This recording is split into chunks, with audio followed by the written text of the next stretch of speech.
I transmigrated into the son of City A's richest man. Coincidentally, the male lead intern and I happened to share the same birthday. Yet my fiancée, the female lead, abandoned me. She went to the seaside to celebrate the birthday of an intern. She said, "George, so many people are here to celebrate your birthday, but Makoto has only me. What's there for you to be upset about?"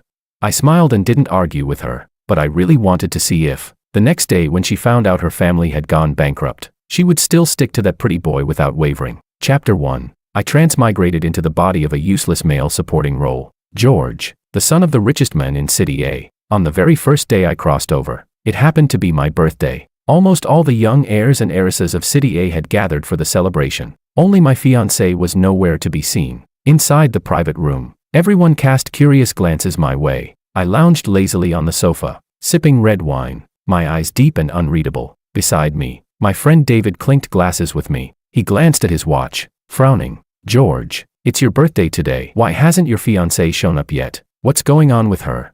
Just then, a gasp of surprise rippled through the crowd. Everyone turned to see what was happening. When their eyes returned to me, their expressions had become complicated, some mocking, some sympathetic, and some gloating over my misfortune. David's face darkened as he handed me his phone. On the screen was my fiancée's latest social media post. On the terrace of a seaside villa, she was half kneeling on the ground, personally fastening $1 million watch onto the wrist of an intern. Their eyes were locked, brimming with intimacy. Beside them stood a massive cake. The caption read, "The best you deserve, the most beautiful scenery and the finest gift. Happy birthday, may my Makoto always be happy." Damn it, Willow is really something else. I'm calling her right now. David looked angrier than I felt. It took several attempts before the call went through. On the other end, I could hear strong wind and the sound of waves. "Willow, what the hell is going on between you and that intern?" David's tone was sharp, his face full of anger. Willow frowned audibly, her voice tinged with irritation. "David, are you interrogating me?" David suppressed his anger. "You've been with George for so many years. Don't tell me you don't know today is his birthday." At his words, Willow's voice faltered for a brief moment. I motioned for David to hand me the phone, which he quickly did. I spoke in an icy tone. "Where are you right now?" Willow recognized my voice, and for a split second, her tone wavered. "George, I'm still on a business trip. I can't make it back for now. I'll make it up to you next time for your birthday." "Heh, by business trip, you mean going to the seaside to date and flirt with an intern, celebrating his birthday?" I didn't hesitate to cut her off. "What date and flirt? Don't make it sound so nasty." Willow's voice sharpened with irritation. "I've told you before, I've always seen Makoto as a younger brother. He's just started his internship and is under a lot of work pressure. What's wrong with me keeping him company for his birthday?" Then, in the background, came a pitiful male voice. "Miss Willow, is President Wong upset because you're celebrating my birthday? I know I'm not worthy. Maybe you should just go back. I can spend it alone. Don't worry about me." Willow immediately comforted him. "How could I possibly leave you here all by yourself? If George were even half as considerate as you, I wouldn't be so annoyed with him." Then she turned her icy voice back to me through the phone. "George, can you stop being so unreasonable? It's just a birthday. You have so many people to celebrate with you. Makoto only has me. What's there for you to fuss about? You're the president of Wong Corporation. Is it really necessary to get jealous over an intern? You really are something." As expected, the original cowardly George's endless indulgence had emboldened Willow to act so brazenly. I let out a cold laugh. "Willow, have you forgotten who it was that gave the Liu family everything they have today? Since you don't know how to appreciate kindness, don't blame me for being merciless."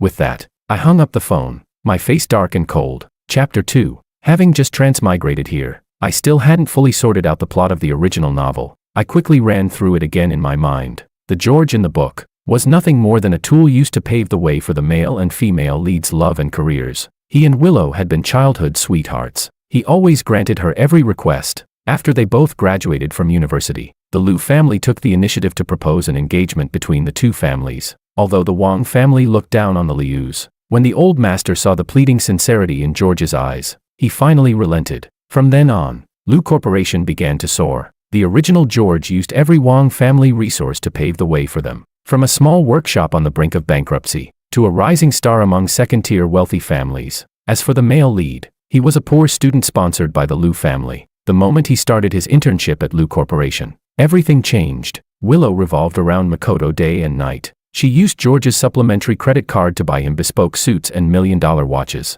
When George and the intern shared the same birthday, she didn't hesitate to abandon her fiancé and go celebrate with the intern instead. Even when George had a severe cold and a fever of 39 degrees Celsius, lying in the hospital receiving in she was in a nightclub booth, clinking glasses in an intimate toast with Makoto. The video made its way online. The title was blinding. Lou Eris parties all night with her pretty boy lover. Yet even then, George still loved Willow deeply, forgiving her again and again, thinking that once they married, she would settle down. After the wedding, George loved and spoiled her even more. But to his shock, Willow caused a major car accident that killed George's parents on the spot. George himself was later tormented to death by Willow and Makoto. Willow, in high heels, ground them hard into the back of his hand, her eyes full of venom. George, if you hadn't used your power to force me to marry you, I would have been with Makoto long ago. Someone as cruel as you deserves to rot in hell.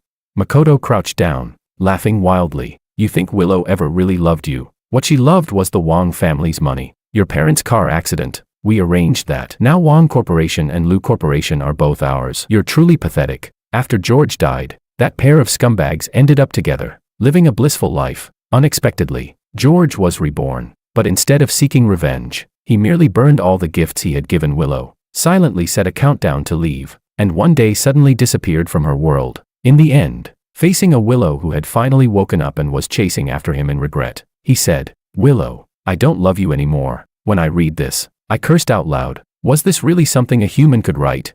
But before I could finish ranting, I was pulled straight into the book. Chapter 3. I pulled my thoughts back to the present and took out my phone to call my assistant. The call connected quickly. My voice was cold, stripped of all emotion. Assistant Ku, starting tomorrow, cancel all cooperation with Lu Corporation. Target every single one of their business operations. Also, check whether there's been any illegal activity in our years of cooperation with them. Yes, President Wong.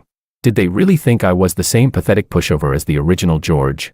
Since I'm here now, I might as well have some fun with them. After I hung up, the atmosphere in the private room froze instantly. Those looks that had once been full of sympathy or mockery, now turned into wide-eyed disbelief. Everyone knew just how pathetically I had loved Willow. Even when she scolded me in public, I would only bow my head and endure it silently. But the cold, decisive tone I'd used in that phone call just now hadn't the slightest shadow of that former doormat. David's wine glass stopped midair, his eyes fixed on me in shock. He'd known me for over a decade, but it was as if he were seeing me clearly for the first time. I tossed my phone to David and said casually, "Forget about her. Let's enjoy ourselves. If she's Southwest eager to court death, then I'll gladly help send the Lu family on their way." David knew very well, 70% of Lu Corporation's business came from Wong Group. After today, Lu Corporation wouldn't have a foothold left in City A family whose arrogance depended entirely on the Wong name, yet dared to drag Wong Group's face through the dirt.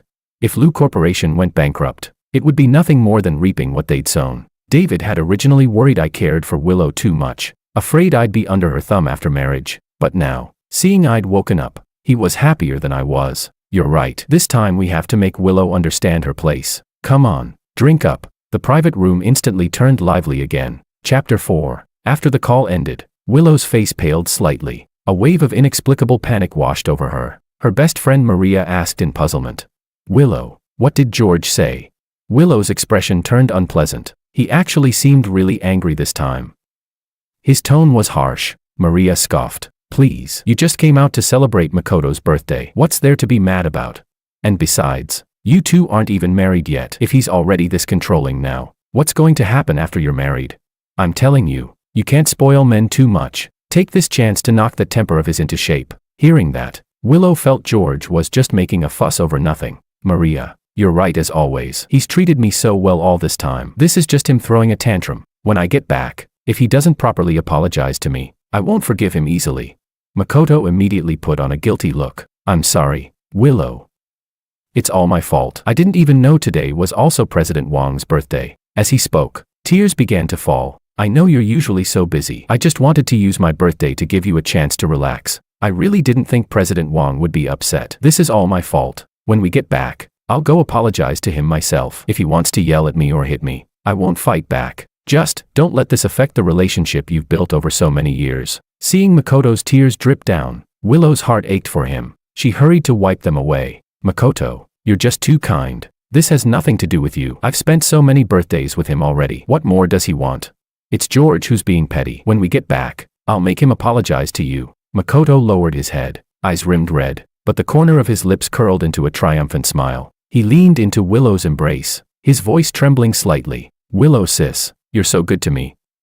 Unlike my life before, which was so hard, with no one to care for me. You're the only one who's ever treated me like a real brother. Those words hit Willow right in her soft spot. She didn't push him away. Instead, she gently patted his back, her gaze full of pity. From now on, you'll have me to care for you, as long as I'm here. If anyone dares bully you, I won't let them off. From now on, I'll celebrate your birthday with you every single year. Chapter 5. The next morning, Diego Liu, head of the Liu family, had just arrived at the office when his secretary came hurrying over in high heels, her face filled with unprecedented panic. Miss Liu, bad news. Early this morning, our investors called to say they're pulling out. What? Diego's eyes widened, disbelief written all over his face. The secretary's expression was grave as she continued. Miss Liu, it's not just one. All of our investors and partners have unilaterally canceled their cooperation with us. And the bank just called too. They said Liu Corporation's credit rating isn't sufficient. Our loans have been frozen. They're demanding we immediately repay all previous loans, or they'll take us to court. Diego grabbed the secretary's arm, his knuckles turning white. What did you say? Say it again. Startled, her voice trembled. All of our partnerships, they're all gone. The loans too. How is that even possible? Diego refused to believe it. Many of his projects were already halfway complete. If both investors and suppliers pulled out, and the bank demanded repayment, Liu Corporation would face an unprecedented crisis. One wrong step, and the entire Liu family could collapse overnight. After all, these people had only agreed to work with the Lius because of the Wang family's influence. The Wang family practically ruled City A's business world. If they pulled funding and canceled deals now, weren't they afraid of offending the Wangs? Just then, another secretary came rushing in, her voice shaking. Miss Liu, the construction site just called the president's office. Many of our sites have been inspected and ordered to shut down. They said our projects have safety hazards. Bang. Diego exploded, smashing a priceless crystal ornament on his desk to the ground. It shattered into pieces with a loud crack, making both secretaries jump in fright. The veins on Diego's forehead bulged. Something's not right. This is far too strange. Who dares to move against my Liu family? They must have a death wish.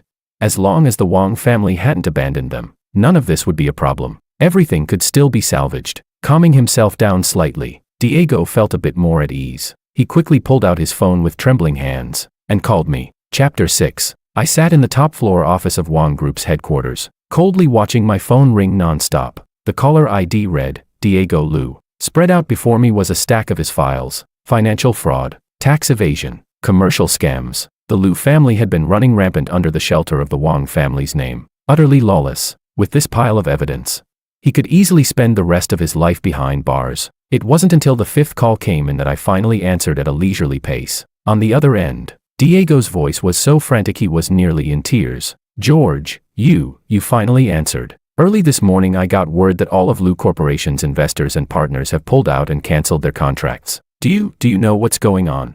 My tone was icy, devoid of any warmth. Oh, is that so? Seems they reacted quite quickly. Diego's heart sank. He stammered nervously. George, what do you mean by that? I said flatly. Wang Group is terminating all cooperation with Liu Corporation. The announcement will be out shortly. On the other end, it was as if Diego had been struck by lightning, standing there completely stunned. If losing other investors and partners had already thrown Liu Corporation into chaos, then losing Wang Group meant certain annihilation. Before he could even ask why, I had already hung up. Diego stayed frozen in the posture of holding his phone. The beep, beep, beep, echoing in his ear like a hammer, pounding again and again on his skull, leaving his mind blank. Wang Group is canceling cooperation. He muttered to himself, his face turning from pale to ashen, until his knees gave out and he collapsed into his office chair. The two secretaries were so frightened they didn't dare make a sound. The entire office fell into a deathly silence. No, impossible. George loves Willow so much. How could he possibly cancel the cooperation? Diego mumbled, then suddenly seemed to realize something. The foundation of Liu Corporation's partnership with Wang Group was George's relationship with his daughter. Canceling the cooperation obviously meant there was a problem between the two. Once he locked onto that point, he quickly had people dig for the reason, and when he heard it, he was completely stunned. He could hardly believe his ears. What? You're saying Willow didn't spend George's birthday with him yesterday, but went to the seaside to celebrate with an intern instead, and even posted about it online to show off? Chapter 7. Yes, Miss Liu. A lot of people were there last night and heard President Wang give the order in person. Not only will he cancel all cooperation with our Lu Corporation, he's also ordering a thorough investigation into whether we've engaged in any illegal practices during our years of working together. A rush of fury shot straight to Diego's head, his vision darkening. He sprang from his chair, grabbed a stack of documents from his desk, and hurled them violently to the floor, papers scattered everywhere, a few drifting to the secretary's feet. Unfilial daughter, that wretched girl. Diego's whole body shook with rage, his voice going hoarse from the sheer force of it. How did I ever raise such an ungrateful brat? Do you have any idea who George is? She's just slapped the Wang family in the face in front of everyone. Does she want the Lu family to die faster? The two secretaries shrank their necks and kept their heads down, not daring to breathe. This was the first time they'd ever seen Diego lose his temper like this. Diego took a deep breath and quickly dialed Willow's number. The call connected almost immediately. Willow. Diego roared into the phone. You unfilial child. Look at the mess you've made. Get back here this instant. To his shock, Willow didn't sound the least bit worried. Instead, she asked, Dad, why are you so worked up? Did George go crying to you? It was Makoto's birthday. No one else was with him, so I took him out for a bit of fun. What's wrong with that? Why are you making such a big deal out of it? The truth was, the Lu family had only risen to their current status because of Willow. Her position at home had risen accordingly. Even Diego often had to humor her. Over time, Willow stopped treating her father with any real respect. Diego was livid, his chest ready to explode. Do you have any idea? Because of your willfulness, the Wang family has cancelled their cooperation with us. Are you trying to destroy the Lu family completely? Willow let out a cold laugh. Oh, please. George has obeyed me since we were kids. Calling him my simp wouldn't be an exaggeration. This is just his way of trying to force me to back down. How childish. Once I go back and coax him a little, it'll be fine. Do you really think he'd dare to go after the Lu Corporation for real? Diego could hardly believe what he was hearing. With investors pulling out and partners canceling contracts, the situation was already a raging fire, and she still thought George was just joking. Chapter 8. But the next second, a sickly sweet, overly affected male voice drifted through the phone, the kind of tone that made Diego's stomach turn. Willow, stop answering the phone. The tuna sashimi today is really good, try some. Here, Willow, let me feed you. Makoto, you're such a good boy. Diego's roar erupted again. Willow, do you want to drive me to my grave? Do you want to see the Lu family ruined before you'll be satisfied? That shout made Willow's brows knit tightly. If it weren't for her, would the Lu family even be where it was today? Her own temper flared, and she raised her voice. Dad, will you quit it already? I told you. George is just throwing a tantrum. Look at how worked up you are. You don't even have the dignity of a Lu family patriarch right now. Enough. Stop calling me. I'm eating with Makoto, and you're ruining the mood. With that, Willow hung up without hesitation. No matter how many times Diego called back, she didn't pick up again. Diego's vision went black, and he nearly collapsed on the spot. He couldn't believe he had raised such a brainless daughter. The marriage alliance between the Lu and Wang families had been a sure thing, but now, at this critical juncture, they were getting played by a poor student they'd once sponsored. Even if Willow liked Makoto, she should have kept it private. Could something like this be flaunted openly? She even had the audacity to post about it online. The Wang family wasn't just the richest in City A, they ranked in the top 3 on the international rich list. Did she really think the Wangs were fools? Diego smashed his phone to pieces, his breathing ragged, pacing back and forth anxiously in his office. He suddenly stopped, a ruthless glint flashing in his eyes. Send someone to the seaside villa. Bring those 2 idiots back, immediately.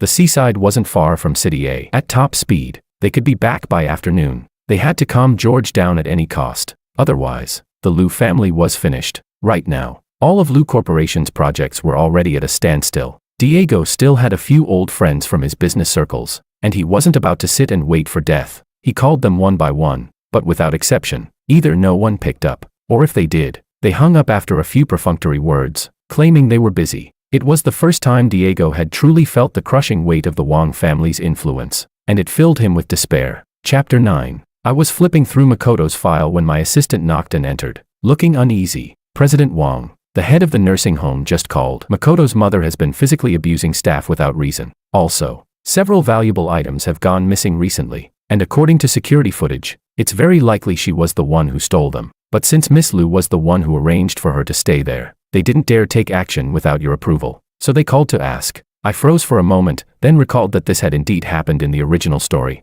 The Wang family's private nursing home was located in the forest park at the heart of the city. With convenient transport, a tranquil environment, and every leisure and entertainment facility one could want. It was the finest nursing home in the entire province, perhaps even the country. Its residents were all high-ranking officials, wealthy elites, or their close relatives. Even retired senior officials would stay there for a while each year. Willow had arranged for Makoto's mother to live there, and the original George, that pathetic pushover, wouldn't have dared object. But I wasn't the original, and I certainly wasn't going to indulge her. I put away Makoto's file, stood up, and said, "Assistant Ku, let's go take a look at the nursing home." "Yes, President Wang." Ku hurried to follow my pace. When we arrived outside Makoto's mother's room, we heard loud, shrill shouting from inside. "I'm here because your President Wang's fiancée personally arranged it. You lowlifes who look down on people, if you don't serve me properly, I'll have President Wang fire every last one of you. Get out, all of you, get out." A group of young nurses came out crying, clutching their swollen faces. Chapter 10. Ito's mother was lying in bed. The floor beneath was littered with sunflower seed shells and banana peels. She had one leg crossed over the other as she pulled out her phone and made a call. "Son, have you gotten Willow yet or not? The staff here at this nursing home are all useless lowlifes who look down on people. You tell Willow to hand this nursing home over to you. Let's see if anyone here dares look down on me again." Makoto's voice came through the line. "Don't worry, Mom. Just give me a little more time. I'll definitely get Willow. George is just a pathetic pushover. Once they're married, I'll have plenty of ways to make sure George dies without a burial place. By then, never mind the nursing home, everything the Wang Group owns will be ours." Standing at the doorway, I listened to Ito's mother and Makoto's arrogant little scheme, amusement flickering in my eyes. Beside me, Assistant Ku and the nursing home director looked so furious their faces had gone pale. Ito's mother was grinning from ear to ear. "Oh, right. Son, I just happened to get my hands on a jade bracelet a few days ago. The quality is excellent. You can tell it's worth a fortune at a glance. When you come back, I'll give it to you. You can use it to please Willow. She'll love it." "Mom, be careful not to let anyone find out. Those people have powerful backgrounds. Once we take over the Wang family, we'll have all the good things we could ever want." Ito's mother scoffed. "Please, when has your mother ever slipped up? And even if I were caught, isn't Willow there to cover for me? You think she'd just let me be?" Her mouth dry from talking, she shouted toward the door. "Someone, where are you nurses? Hurry up and bring me some water. Do you want to let me die of thirst?" I let out a cold laugh and nodded for the director to open the door. When she saw us, Ito's mother froze for a moment. "Who are you? Get out. Who said you could come in?" "Who am I?" I stepped up to her bed, looking down at her from above. "I'm the owner of this nursing home, George." Chapter 11. Ito's mother's expression changed, but she quickly put her arrogance back on. "So you're that pathetic little, I'll have you know. I was personally arranged here by your fiancée Willow. You'd better show me some respect." "Respect?" I turned to the director. "Director Ning, gather all the evidence of her behavior here over the past few days, assaulting staff, stealing property, file a police report." "Yes, President Wang." Director Ning immediately pulled out his phone to make arrangements. Ito's mother's face went pale and she panicked. She scrambled to sit up. You can't do this. Do you believe I won't have Willow break off your engagement on the spot?" I couldn't be bothered to argue. Security quickly rushed in. Director Ning barked. "Restrain her immediately. The police are on their way. Don't let her move the stolen goods." The nurses she'd slapped earlier lit up with excitement and rushed forward to help. Ito's mother shook with rage, cursing furiously. "What are you doing? Don't touch my things. I'm not a thief. You bastards. These are my personal belongings. Put them down. Once Willow comes back, you'll regret this." The police arrived soon after. Director Ning had already reported that the stolen jewelry was worth tens of millions. The police took the case very seriously. No matter how much Ito's mother screamed and rolled around, no one paid her any mind. They quickly found an imperial green jade bracelet in her bag, the very same bracelet that had been reported stolen and registered with the authorities in recent days. Every detail matched perfectly. It was a classic case of being caught red-handed. I glanced at her phone. Her call with Makoto was still connected. On the other end, Makoto was raging helplessly. "Mom, just wait. I'm going to find Willow right now. I'll have her come out and save you." "George, you bastard, if you touch my mom, I'll never let you get away with it." Once I was done with his mother, he was next. Chapter 12. Soon after, the police found more items on Ito's mother, a necklace and an emerald ring. The moment they were pulled out, a few onlooking ladies stepped forward to claim them. "That necklace is mine. I've been looking for it for ages, so this old woman stole it. That ring's mine. You damn thief." No ordinary people lived in Wang Group's private nursing home, and now, the combined value of these items exceeded 10 million yuan. Ito's mother was unlikely to ever see the outside world again. She collapsed to the ground, trying to defend herself. No, this isn't stealing. I just thought they were pretty and borrowed them to play with. I'll give them back right now. George, no. President Wong, I was wrong. Please, for Willow's sake, help me. Ah, damn you, George, you bastard. When my son and Willow come back, you'll regret this. But with the stolen goods and their owners both right there, the police had no patience for her excuses. They took her away on the spot. I had the nursing home present each of the distinguished residents who'd lost valuable items, with a supreme gold card granting them 5 years of completely free service at the home. As for the staff members who'd been bullied, each received a generous cash compensation. When I walked out of the nursing home, I took out my phone, only to see dozens of missed calls from Willow, along with a string of messages. George, how long are you going to keep this up? Get Makoto's mom out right now. Are you seriously making such a big deal over something so small? All I did was celebrate Makoto's birthday, and you've blown it into all this. Can't you be more reasonable? I'm telling you, when I get back, you'd better kneel and apologize to Makoto, or I'll never forgive you. The corner of my lips curled coldly as I replied with just one message. Sure, then don't you ever forgive me. Chapter 13. At the seaside villa, Willow's knuckles turned white around her phone when she saw my reply. Her chest heaved with fury. Oh, George, just you wait, let's see how I deal with you when I get back. She squeezed Makoto's hand, her voice turning soft. Makoto, don't worry, as long as I'm here, nothing will happen to your mother. I'll make sure you get an explanation. Makoto's eyes were red, tears flowing freely. It's all my fault. If I hadn't asked you to spend my birthday with me, none of this would have happened. Willow, you're all I have. Willow's heart ached, and she pulled him into her arms, her resentment toward George deepening. Maria curled her lip. Willow, I told you long ago, you've been too good to George, and that's why he's gotten so arrogant. This time, you absolutely cannot forgive him easily. I know. Maria, pack your things, we're going back right now to settle this with George. Just then, the villa's doorbell rang sharply. Willow and Maria exchanged a glance. There were no other houses nearby, and they only came here occasionally for vacations. Who could possibly have found this place? When Willow opened the door, she saw the Liu family's butler standing there with 5 bodyguards. His expression was grim. Miss, the master ordered me to bring you back today no matter what. Please, come with me. Willow had already planned to return, so although her brows furrowed, she didn't argue. The 3 of them were escorted into a business van like criminals. As they entered the city, the butler made a call to Diego. Yes, understood, sir. Hanging up, he turned to Willow. Miss, the master says we're going straight to the Wong family's old estate. Willow, eager to confront George, had no objections, but her face grew darker and darker. Fine, I understand. Chapter 14. The Wong family's old estate, Orange Hill Manor, was the largest private estate in City A. Diego arrived ahead of the others, since no vehicles were allowed inside Orange Hill Manor. He had to park outside, standing at the main gate of my residence. He tried to peer inside, and soon spotted the patrolling security guards. He quickly rang the doorbell. Captain Oscar, it's me, Diego. Open the gate. The guards were, of course, familiar with the Liu family, but this time, their eyes held a distinct trace of disdain. Oscar, the head of security and one of my trusted men, had already been given my instructions. Without the slightest politeness, he said, I don't care who you are. Do you have an appointment? Diego froze. In the past, every one of these security personnel had been unfailingly respectful toward him. When had he ever been treated like this? No appointment. Then you'd better leave. Our young master is very busy. He doesn't just meet with any random stray cat or dog. With the words said, Oscar didn't bother speaking further and turned to leave. Diego panicked. Captain Oscar, look at me again. I'm Diego. I come here often. I've never needed an appointment before. Oscar sneered. Exactly. Before. The young master gave orders, without an appointment, you won't be seen. Even with all his self-control, Diego's face showed a flicker of anger. But since he was here to ask for help, he didn't dare lose his temper. Just then, Willow and the others finally arrived. She had overheard every word just spoken. Her anger flared instantly, and she stormed forward to confront him. Well, Oscar, you dare talk to my father like that? Who gave you the guts?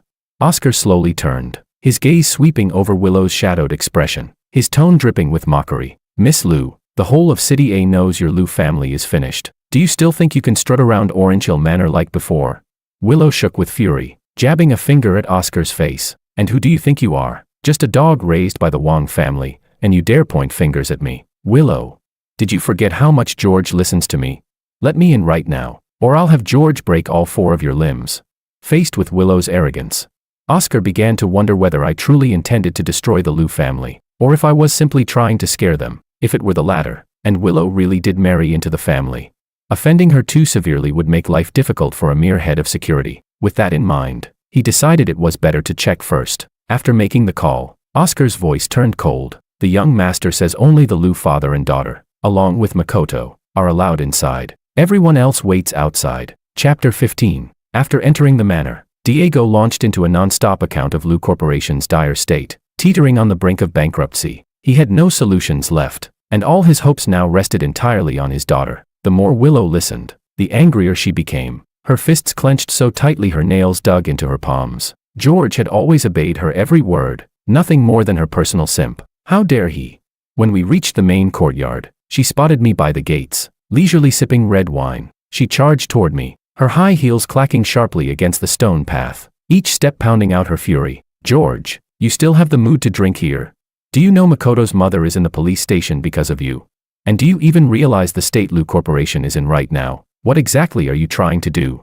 She jabbed a finger at my nose, her pale face taut with rage, spit nearly flying into my face. I rose from my chair and, without a word, slapped her across the face. The sharp crack rang out, startling everyone present. Her head snapped to the side, a bright red mark blooming instantly on her pale cheek. She froze, stunned, clutching her face. She stared at me in disbelief. You hit me. Even my father's never dared to hit me. Her eyes were wide and round, her voice high-pitched from shock. George, how dare you hit me?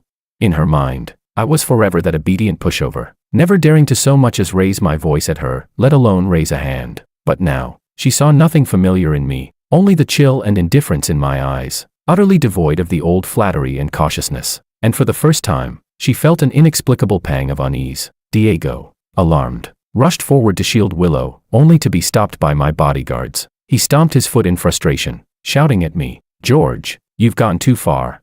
Willow is your fiancée. How can you lay a hand on her?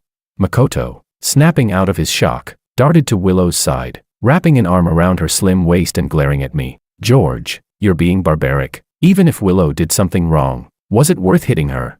Willow's face darkened completely. George, I'm truly angry this time. Kneel down and apologize right now, or don't expect me to ever forgive you.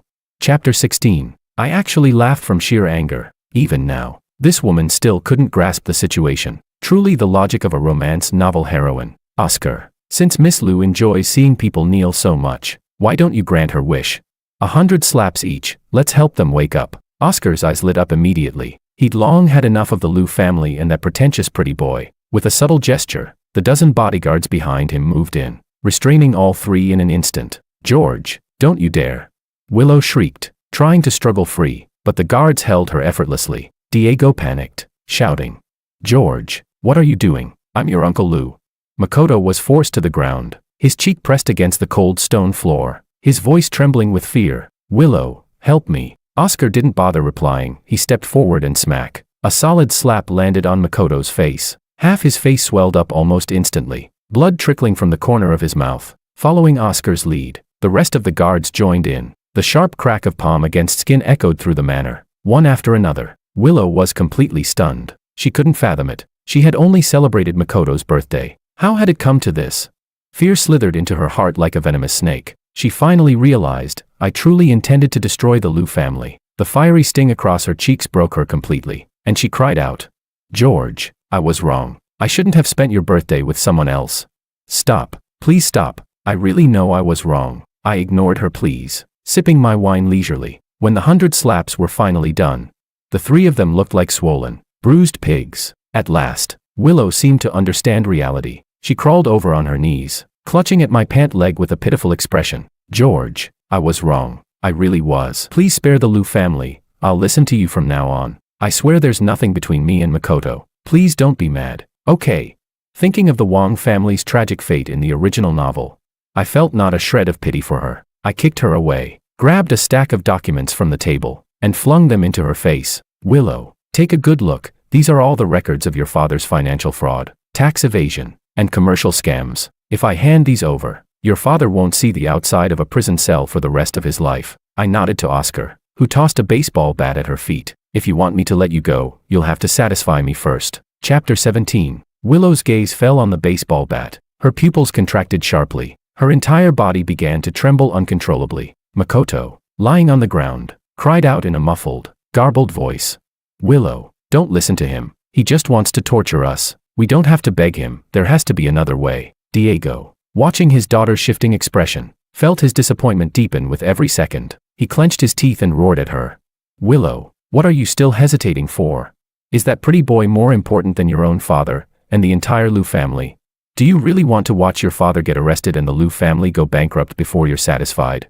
Willow lowered her head, her face unreadable. After a long moment, it seemed she had finally made a decision. When she looked back at Makoto, there was no trace of the warmth she once had, only endless venom. It was all Makoto's fault. If not for him, she would already be the future Mrs. Wang. If not for him, the Liu family would never have fallen to this point. Makoto met her gaze and felt his soul shatter in terror. He thrashed desperately, screaming, Willow, you can't do this. I thought we truly loved each other. Didn't you say you'd always protect me and care for me? Shut up. Willow erupted like a cat whose tail had been stepped on. She swung the baseball bat and brought it down hard on Makoto's leg. Crack. Ah. The sound of bone snapping mixed with a pig-like scream tore through the air. Makoto's face twisted in agony as he rolled wildly on the ground, an endless tide of regret flooding his mind. He hadn't even secured Willow. And already he was crippled, with his mother arrested. What he didn't understand was that in the upper echelons of society, love was worthless. Interests and benefits were the only real creed. Compared to love, Willow loved herself far more. Chapter 18. When I didn't react, Willow gritted her teeth and smashed Makoto's other leg. Ah. Then, without a pause, she brought the bat down again, crushing Makoto's third leg. A pungent, nauseating stench rose into my nostrils, almost making me gag. Makoto passed out cold on the spot. Willow tossed the bat aside and quickly knelt down in front of me. A sickly sweet smile plastered across her face. George, see, the only one I love is you. I really know I was wrong. Please, just give me another chance. I poured the half-finished bottle of red wine over her head, my voice icy. Willow, you were involved in the corporate fraud as well, and just now, your assault was fully recorded. Tell me, if I hand you over to the police, how many years do you think you'll get? The crimson wine streamed down her hair like blood, making her look twisted and grotesque. She froze, her smile instantly stiffening, leaving only shock and deep, suffocating fear. No, George, I was wrong. You can't do this to me. Go to Africa. Go see the great grasslands, and don't you ever come back. Otherwise, you know the consequences. Oscar, send all three of them to Africa. Make sure it's handled properly. Yes, young master. No, I'm not going. George, you can't do this to me. She lunged at me like a madwoman, trying to grab my pant leg, but Oscar kicked her hard, sending her sprawling to the floor. The bodyguards quickly dragged all three of them away. No, George, I'm your fiancé. You said you'd love me forever. George, you bastard, how could you do this to me?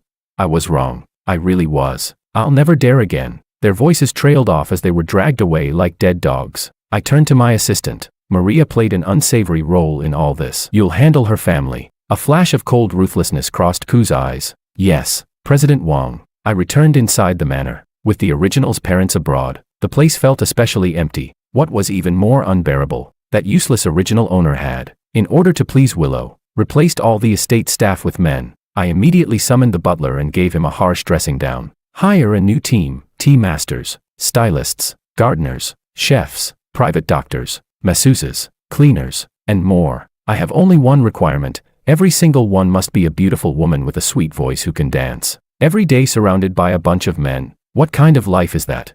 The butler gave me a sly, knowing smile. Understood. Young master, I'll make sure you're satisfied. Young master, will 36D be acceptable?